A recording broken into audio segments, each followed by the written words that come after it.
in to do that, and then we'll evaluate as spring goes and see kind of where they fit into that the roster. But they'll come in built up to compete for a starting role. The offense has been a pretty hot topic for Sure. you guys this week. When you're looking at those projected starters of Lars, Tommy Edman, and Jordan Walker, what do you like about that? That you can run them out there every day, and they show up to the clubhouse knowing that they're going to be playing left, center, and right. Mo stated that in an ideal world, that's what that outfield looks like, and I'm excited about it. If you look at our defense, there's a lot of moving parts, and we have players with a lot of versatility, and it does give you flexibility, and that's a good thing, but it also, at times, is tough to get into a rhythm.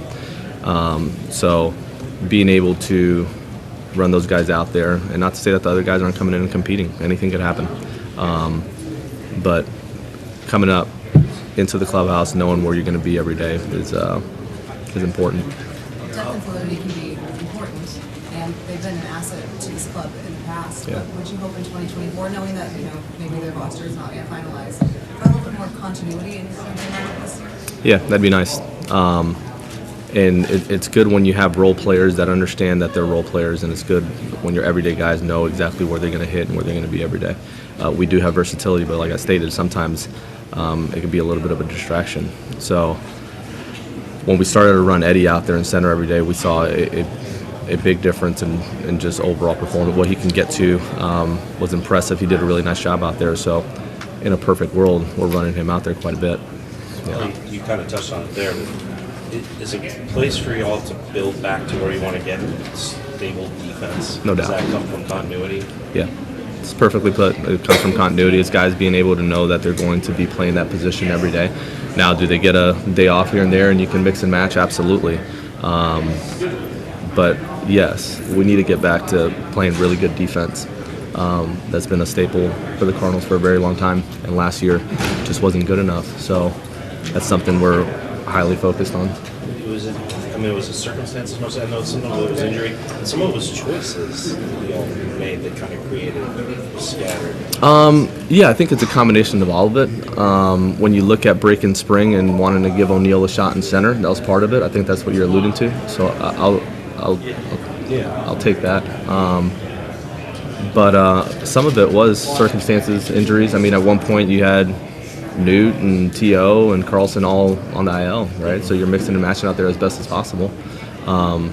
So, yes, part of it's personnel, part of it was lack of continuity of just being able to know that you were going to be out there every day. What were some of the things that your staff and you brought to the front office that you felt you wanted to address that you couldn't? Like the game day stuff, if you expand the staff and be able to do more with? As far as staffing goes? Yeah, but particularly like the responsibilities, like things you felt that maybe were lumped on to one guy or overwhelmed one guy, or however you felt maybe slipped because of it.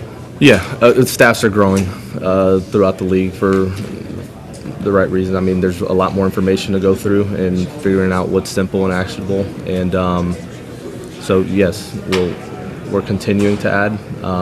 We're in the process of that at the moment. But part of it will be on the pitching side to be able to help on the game planning side of the day-to-day opposition, advancing the opposition, and also certain things on the tipping side as well that could be monitored. So adding somebody to that department is important. Was it a case of like coach being unable to be everywhere at once, or something out in the bullpen as opposed to prepping? Is that kind of what you felt? I mean, if you really look back to how we put the staff together, Dusty took the one role in that position was never really filled. You hired Daniel Nicolason, and then on the hitting side, and Packy kind of oversaw a lot of the offense and pitching, but there wasn't someone specific that filled Dusty's role. So it's filling that role again. Yeah. Here, let's bounce around a little bit, get it right. John, did you have something first? Yeah, I was going to ask, with Tommy playing center, do you worry about what that does to his body? I mean, he's a guy who, beats up his body pretty good. Do you worry about what that cumulative effect would have on him at the plate for over a full season? I don't. This is a guy that takes care of his body extremely well, and I think bouncing around is hard. Playing short a couple days a week, playing second, playing center, but knowing what you showing up every day, knowing where you're going to be, I don't worry about him getting beat up and not being able to post. He takes care of himself extremely well. Yeah. Jesus? With Mason Wade, what did you learn about him that short time you had him? What do you still need to see? And what is this, where is he in terms of heading into spring training? Yeah, I love Mason Wynn. His mentality, his skill set, the way he approaches the game. He's constantly wanting to learn. He's open. He's coachable. But his competitive nature is incredible. He doesn't scare. And he came in, he knew that, the league was tough, and he experienced that, but he never backed down. And that's an awesome quality, especially at his age. I was able to have a good conversation with him 2 days ago, and he's working hard to make sure that he comes in and offensively he's able to compete. Defensively, we know what he's capable of doing. He had a really good spring with us offensively. He showed that he has the ability to use the whole field and kind of go gap to gap. So it's in there. I'm not concerned at all with Mason's offense. I think he's going to come around and be just fine. Yeah. Molly, when you opened up the spring last year, there was a competition for Jordan. I think it's fair to say there was a competition that you all wanted him to win. It was created in such a way that he had that opportunity in that lane. Talking about Mason, is that a situation that would be similar for him this spring, or does he come in with incumbency? How do you kind of look at where he fits into that bucket? Yeah, it's always a competition, and he knows it. And in his own words, he said, I know I have to come in offensively and show that I'm capable of handling the league if I want to break camp with you guys. And I think that's correct. Do I want him on our club? Absolutely. I love this kid. The way he competes, he's going to help us win for a long time. But there's certain things he's working on to make sure that the league doesn't overpower him. Yeah. A lot has been made kind of about the pitch to contact versus swinging the Sure. half. We talked about how you've got the guys that you have and you can't necessarily overnight change them into being different pitchers. How much is that idea with guys like Michael Saplante, still part of it, and Gibson maybe kind of more to that category as well? How much does that tie to what you talked about with the continuity and defense and how those things are really pledged together? Yeah, you can't do that overnight. Are we addressing some of it? Yes. But you need to solidify, to Derek's point earlier, your defense and make sure that that's tight, because balls are still put in play, and we got to. If there's an out, you got to make an out. We gave up way too much last year in a lot of different areas, so making sure that our defense is tight is important. But yeah, as we look at the market for bullpen arms, like our hope is to kind of get some guys that can miss some bats as well. So we'll see. You mentioned yesterday that Steven Matz has kind of changed his off-season program to try and be more durable. What reports have you heard from Steven? It's been positive. He did a little bit of it, more so this offseason than last offseason, to make sure he's ready. But all reports on Steven up to this point have been good. There's some pretty good stints of Matt's being really good. And our hope is that he can start the season that way, because it could be extremely, extremely helpful. Yeah. Going through the different things that you can do to be better defensively, does it look different at all in spring? Do you focus on different things at all? That's the thing. No.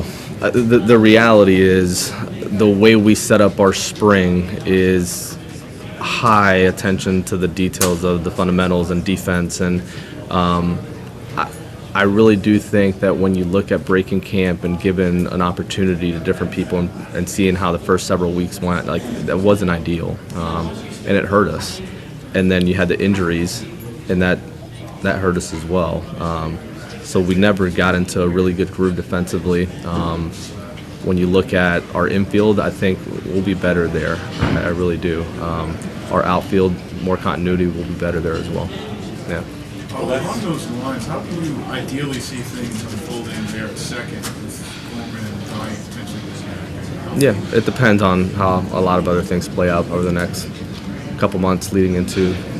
So we'll see what our roster looks like, but both of those guys do a really nice job at second base. Gorman turns a really nice little play. Donnie, he's as steady as they get. I trust both of those guys to play second, so I'm not concerned with how that needs to play out. DH, Donnie could still give the guys a break in different positions. So, yeah. The last day of the season last year, you were pretty candid in some of your assessment of some of the stuff that's going on in your clubhouse throughout the season. I was curious if the 3 starters in particular that you've signed so far this year, with Sonny, with Lance, and with Kyle, think those are guys who are going to make a positive impact in that area as well as everything else? I don't think Mo got it done before December 1st for no reason. They clearly addressed a lot of the things that we were hoping for, and the 3 are the absolute perfect fit from a personality standpoint to what we were looking for. You guys sign starters like Lance, Lynn, and Kyle Gibson, guys that are innings leaders. I'm curious how much value that brings to maybe the rest of the staff and the purpose behind it. I mean, I guess just in baseball today, just how much value guys maybe have to have the most success with the innings. It brings a lot of value. And there's some things within each one of those guys that we feel like we're bringing them in for a couple of reasons. One, personality-wise, great fit. But 2, there's some things that we feel like we can help with that'll allow them to perform better as well. But it also helps your young guys. I mean, when you think about drawing that next group of players, and we got some young arms that are coming, it's good to see what that looks like from guys that have been around for a while. So I think it has extreme value. Yeah. To talk about changing culture, a lot of it comes from everyday players, pitchers, starting pitchers. Talk about how I'm in control my one day. That's this rare starter who kind of leads a clubhouse. How does what you all do manifest? How do you think that manifests in a changed clubhouse? The Cardinals have had a really good culture for a long time. Last year sucked from a performance standpoint, and when you're losing, nothing's fun. Okay, so what I don't want to do is also blow this up as like, oh, the culture was that's far from reality. I mean, the conversations that were taking place towards the end of the year were unbelievable. Like, I wish I could sit here and walk you through the Goldies and Donovans and Eddies and Nuke bars. I mean, I can go down the list of what those. It was incredible as to what this looks like moving forward. And this off season has been a lot of fun to jump on Zooms with these guys and start to talk through some of the expectations and accountability. And so it's not this revamp of culture. You're adding some great personalities that knows what winning looks like, knows what accountability looks like, and they're great fits. But in no way is we're talking about a revamp. Yeah. Take a couple more, and then we're gonna transition for the next group. Ollie, you mentioned the notion of the early weeks of the season not going the way you guys wanted, and then it sort of manifests into now you're always trying to battle back. Yeah. Some are trying to battle back. How eager are you for just like the notion of a blank slate with like largely the same group guys that you believe in, but it's just a fresh start? Yes, I'm looking forward to it. I mean, we're sitting here, and all we've talked about is 2023, right? So I'm looking forward to starting a new year with this group and kicking things off the right way. Yeah. What do you spend more time thinking about? What happened last year, or what's going to potentially happen? No, I've gone through that exercise already. Now it's focusing on what we can do to make sure that we don't repeat that, and putting things in place to make sure that we get off to a good start starting in spring training. So no, a lot of my energy is no longer on assessing what happened last year as much as like setting ourselves up for success this year. A lot of young players, you see the jump between year 1 and year 2 is the biggest one that makes Sure. their career. With Jordan, what do you expect out of him? And him moving to Jupiter, how much does that help defensively? Yeah, Jordan's been really good this offseason. Last year, this is an extremely talented individual. And last year, it was clear. I mean, he would come in and say, man, the game is faster now. Defensively, things are going really quick. I'm trying to slow it down out there. And what we'll see is his ability to slow it down. This spring is going to be important for him. But that second year, knowing what to expect, it's going to be great for him to just kind of calm the nerves and just be himself, because he's super athletic. Did he have a great year in the outfield? No. As he calms down and settles in, is he athletic enough to be a good outfielder? The answer is yes. So I'm not concerned with him coming in and being nervous again. I think he's going to actually be himself, and we're going to see a much better player. When you talk about the staff, Go ahead, Lynn, and then we'll get you. When you talk about the staffing, talk about your staff, your coaching staff, Yeah. the addition of this guy also, Yes. what made that such a fit? How much did past relationship, shared history factor into that spot? Descalzo is a winner, bottom line. He knows what it looks like to win. He holds guys accountable. This game's about people, and he's extremely relational. He has good relationships with Contreras and Nolan and Goldie. He has instant credibility when he steps into that clubhouse, and the reality is I think one day he's going to manage. He's a great communicator. He's very organized, and he leads well. So I have a good relationship with him, and the opportunity presented itself, and I wanted to make sure we brought him in. When you look at the division, it seems like every team is kind of on the upswing, a lot of young talent across the board. Just how are you looking at the division as a whole going into next year and even kind of beyond next year? No, good question. I don't focus on it a whole lot. I focus on our guys. If we play our game at the end of the year, we're usually okay. So I'm more focused on what we're able to do more so than eyeing the division at the moment. Yeah. All right. Thank you, Ollie. Thanks, it. everyone.